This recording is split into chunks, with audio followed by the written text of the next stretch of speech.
Get your pen and write your story all over again. And this time, learn the lessons, motivate others, and share that inspiration. Dear Mugs FM with DJ Chini. Dear Mugs FM, ako si Mando, 66 years old.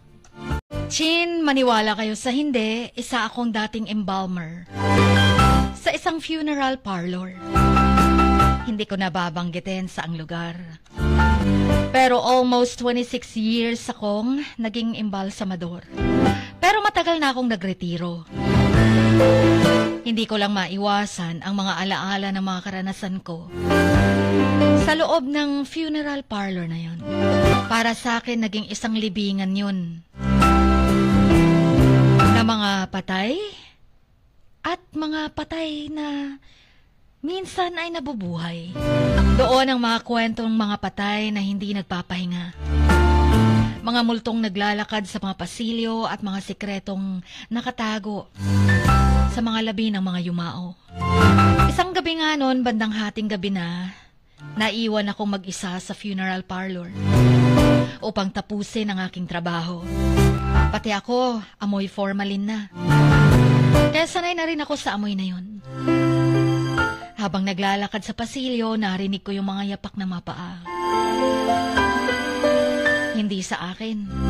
Akala ko ay isa sa mga empleyadong bumalik.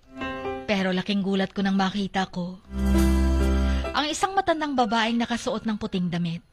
Yung mga mata niya, nakatitig sa akin walang buhay. Yung mga kamay niya, nakahawak sa isang rosaryo. Tinanong ko siya kung sino siya. Ngunit hindi siya sumagot. Sa halip, nagpatuloy siya sa paglalakad niya, Chin. Kung saan papunta din ako doon, sa embalming room. Doon kasi ako nag-imbalsamo. Kahit natagal ko na doon, pero nakaramdam pa rin ako ng takot. Nauna kasi siya at para bang sinusundan ko siya na hindi ko mapigilan. Doon ko nakita ang isang bangkay na nakahiga sa mesa. Pero hindi siya yung bangkay na yon, Chin. Dahil ang nakita kong matandang babae ay nagsimulang magdasal. Inikot-ikot ang dasal.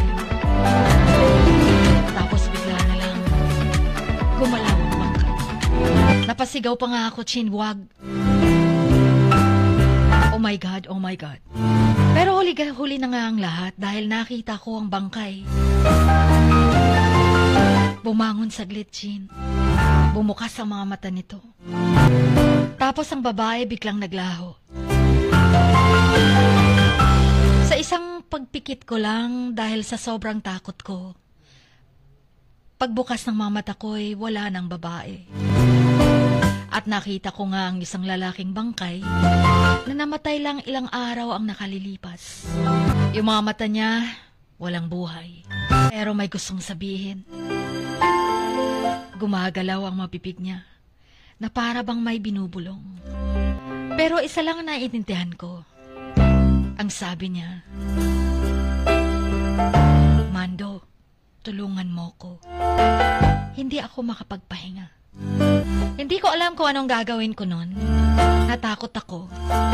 Pero naawa ako sa kanya. Sabi ko, panaginip ba to? Kinurot kong pisngi ko pero hindi. Totoo. Kausap ko ang bangkay. Tinulungan ko siya, Chin. Pero hindi ko alam kung anong ginagawa ko. Basta ginawa ko lang ang aking makakaya upang tulungan siyang makapagpahinga. Ngunit hindi ko alam kung ano ang mga kahihinatnan nito.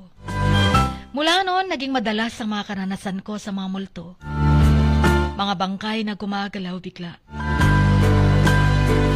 Hindi ko alam kung anong sanhi nito, pero alam ko hindi ito maiiwasan. May mga nagsasabi, mga kasamahan ko ding embalsamador. Normal lang daw yun. Lalo na kapag bago pa lang ang bangkay. Biglang nangingisay, biglang nanginginig. Pero wala nang buhay. Yung mga experience na yun, Chin, sa funeral parlor ay mananatili sa akin. Magpakailanman. Natatakot lang ako sa mga gabi kapag ako ang mga anino naglalakad sa mga pasilyo. Ako lang namang mag-isa. Natatakot din ako sa mga bangkay na gumagalaw kahit matanda na ako. Sa mga multong naglalakad sa silid. Pero higit sa lahat, natatakot ako sa sarili ko. Sa mga sikretong nakatago sa puso ko. Dulot ng pagtulong ko sa mga multo. Isang gabi nga noon habang nag-iimbalsamo ako, nakita ko ang isang bagay na hindi ko inaasahan. Nung bang bising-bisi ako sa pag-iimbalsamo, biglang hinawakan ng kamay ko. Oo, Chin, ang bangkay biglang nagsalita. Ang sabi pa, Mando, hindi mo to dapat gawin sa akin. Bigla akong nabitiwan ang mga gamit ko, Chin. Napaatras ako. Pinilit kong mawala ang kamay na nakahawak sa akin. Pero after noon, hindi na rin naman gumalaw ang bangkay. Kaya pinagpatuloy kong trabaho ko. Ngunit hindi lang yon ang nangyari. Nakita ko rin ang mga anino na mga patay na naglalakad din sa pasilyo. Paulit-ulit. Nakita ko din ang isang batang namatay sa isang aksidente. Naglalaro sa silid. Nakita ko din ang isang matandang lalaking namatay na sa sakit. Nakaupo sa isang upuan doon, nagbabasa pa ng libro. Pagkatapos naririnig ko ang mga bulong. Mga bulong na hindi ko maintindihan. Mga bulong na nagmumula sa mga bangkay. Madaming sinasabi. Pero ang naiintindihan ko lang, tulungan mo kami. Mando, patawarin mo kami. Hindi ko alam kung anong ibig sabihin ng mga to. Pero alam ko, hindi ko to maiwasan. Pinasok ko ang trabahong ito, kaya dapat matibay ang loob ko. Ang mga anino, mga bangkay, mga bulong. Lahat ng to ay bahagi na ng buhay ko.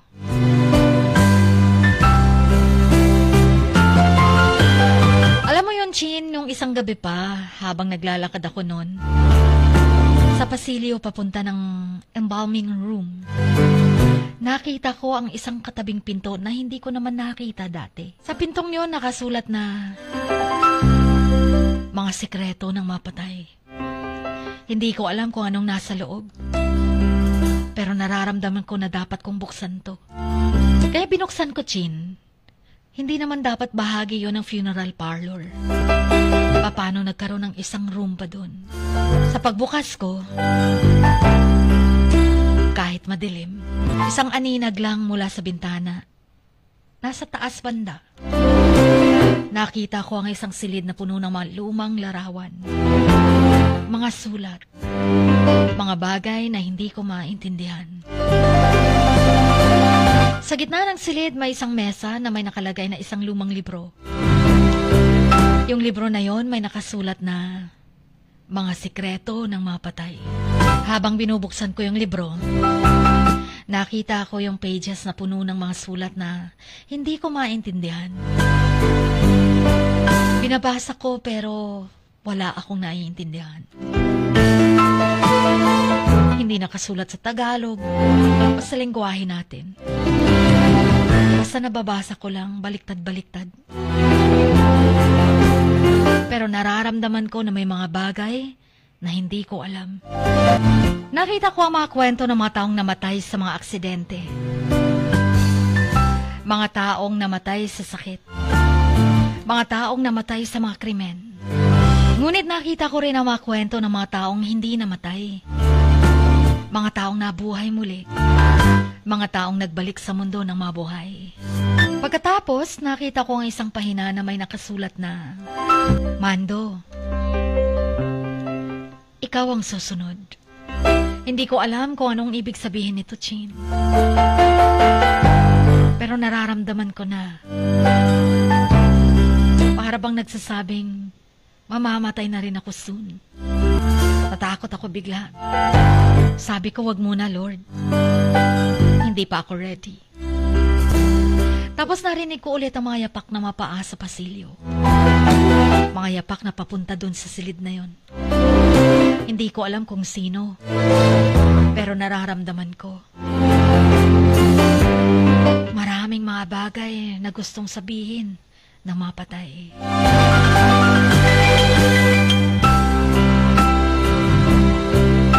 Hanggang sa nakita kong isang aninong papunta sa akin. Papalapit ng papalapit. Mga aninong para bang may mga matang walang buhay. Mga kamay na nakahawak sa isang bagay. Hindi ko alam kung ano to.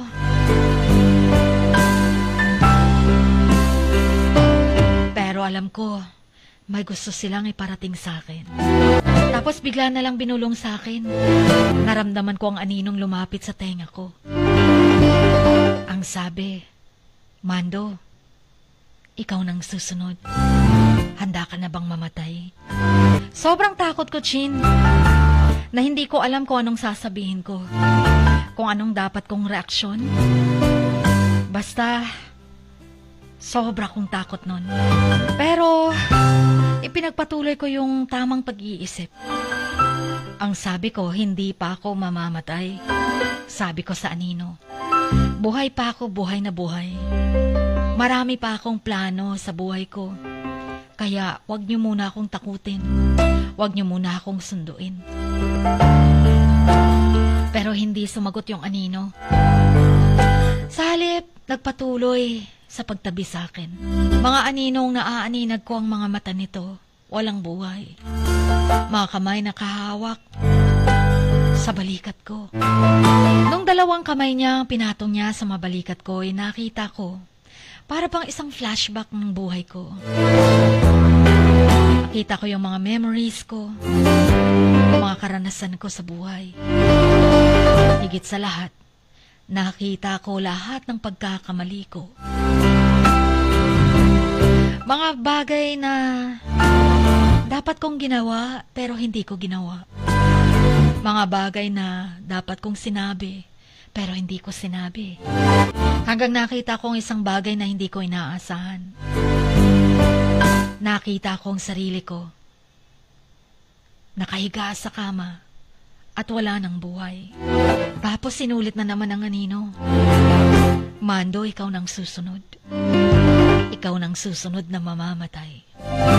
Pagkatapos nun, Chin, nakita ko ang isang liwanag na hindi ko maintindihan saan ang gagaling. Papalapit at papalapit ang liwanag na yun. Ang mga mata ko'y bumukas. Nakita ko ang sarili ko. Walang buhay. Nakahiga ako, pero katabi ko ang mismong katawang ko. Wala nang buhay. Pero nung mas lalong lumapit na sa akin ang liwanag, narinig ko ang isang tinig na hindi ko maintindihan. Basta nag-e-echo lang. Hanggang sa naintindihan ko na sinisigaw sa akin na, Mando, gising na. Gising na. Buhay ka pa. Buhay ka pa, Mando. Biglang bumukas ang mga mata ko. Nakita kong sarili ko na nasa isang ospital. Yung mga doktor, mga nurse, nakatayo sa tabi ko. Yung mga mukha nila puno ng pag-asa. Sabi niya, ng isang lalaking nakaputi, Mando, buhay ka pa. Nakaraos ka sa operasyon. Chin, hindi ko alam anong nangyari. Pero naramdaman ko na may mga bagay na talagang hindi ko alam. Mga alaalang hindi ko maintindihan. Na naginip lang ba ako? Binangungot? O bahagi yun ng nawalay ang katawan ko dahil sa operasyon? Mga pangmangyayaring hindi ko na maalala. Sabi ko na naginip lang pala ako. Ang tagal ko palang nakatulog. Habang inooperahan ako, matagal pala akong naging unconscious. Hindi pala totoo ang lahat, sabi ko. Pero yung mga alaalang yun totoong nangyari sa funeral parlor. Kahit sinong embalsamador, May mga experiences din na mga nakakatakot. Mga hindi maipaliwanag na bagay. Pero sabi ko, salamat Lord, hindi niyo muna ako kinuha. Salamat Lord, nakaligtas ako sa aksidente. Naging successful ang operasyon. Napabuntong hininga na lang ako, Chin. Sabi ko, bahagi na lang ng panaginip ko siguro yun. Pero sa ibang dako, sa kabilang sulok ng room ng hospital na yon, yung aninong lumapit sa panaginip ko ay nakatayo sa sulok ng silid.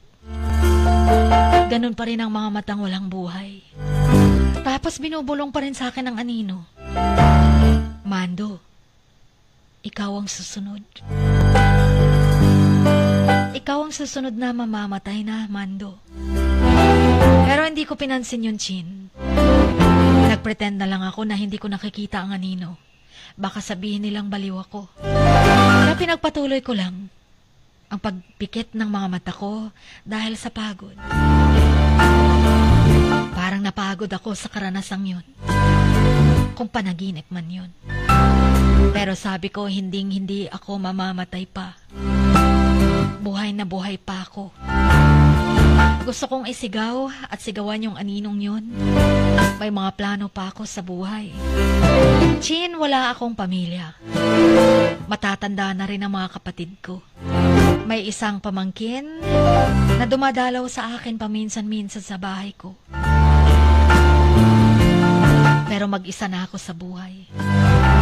66 years old na ako. Doon ko napatunayan na may mga bagay na hindi talaga pa natin alam. Hindi maipapaliwanag ng siyensya. Hindi maipapaliwanag ng kaisipan ng mga tao. Katang isip man lang o totoo, imahinasyon o katotohanan nga ba? Isa lang ang alam ko. May mga bagay na hindi pa natin alam. May mga bagay na dapat nating paniwalaan pero puro kababalagan. Depende na sa inyo kung maniniwala kayo sa aking kwento. Basta sa akin, bahagi na yun ng buhay ko. Hanggang sa ngayon, kahit matanda na ako, takot pa rin akong mamatay. Hindi ko makakalimutan ang anino. Basta, may mga panahong bigla na lang ako nagsasalita na para bang kinakausap ko ang anino na hindi ko nakikita. Sinasabi ko hindi pa ako mamamatay. Kaya wag mo muna akong sunduin kahit mag-isa pa ako sa buhay. Hanggang dito na lamang ang aking kwento. Maraming salamat sa oportunidad na ibinigay nyo upang maibahagi ang story ko. Lubos na gumagalang ang inyong kamaks, Mando.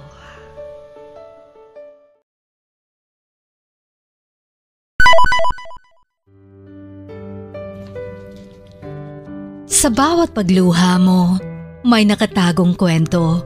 Sa bawat ngiti mo, may gustong sabihin ang puso mo. At sa likod ng iyong halakak at maging sa pagkabiko mo, may mensaheng nakabalot sa iyong pagkatao. At ang tanging nais mo lamang ay mapakinggan ang mga ito ng buong mundo. Dear Max FM with DJ Chini. Life has got all those twists and turns. Stand up for what you believe in. What lies behind you and what lies in front of you pales in comparison to what lies inside of you. Dear Max FM with DJ Chini. Sabi nga nila, ang pagsusulat kapag masyado mong diniinan hanggang sa susunod na pahina ay nagmamarka. Katulad ng pagmamahal, kapag masyado mong ibinigay ang lahat, yung sakit na gawa ng nakaraan, dala pa rin hanggang kasalukuyan. Dear Max FM, you own your story and you are the author of your own book of life. Don't let others write your script, but let others hear your story and make them inspired. Kaya sumulat na, maging bahagi ng aming programa. Dear Max FM with DJ Chini tuwing Lunes hanggang Biyernes, 1:00 hanggang 3:00 ng hapon sa Max News FM, Sock Sargent. Love, life, and lessons from the past only at Dear Max FM with DJ Chini.